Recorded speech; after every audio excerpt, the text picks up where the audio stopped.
Поясните, пожалуйста, за Гиркина, он же пропутинский. Никогда он не был пропутинским. Гиркин всегда был малафеевским, который отправился в Новороссию четко и ясно для того, чтобы отжать в интересах олигарха Малафеева бизнес Рената Ахметова.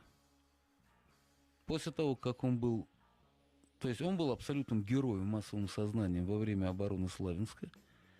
И все потерял после того, как совершенно непонятно оставил Славянск, сдал город. А после того, как вступил в конфликт реально с местными, предложив разрушить квартал, ну, это об этом много говорил, в частности, руководитель Донецкой Народной Республики Захарченко, то, в общем-то, был изгнан оттуда.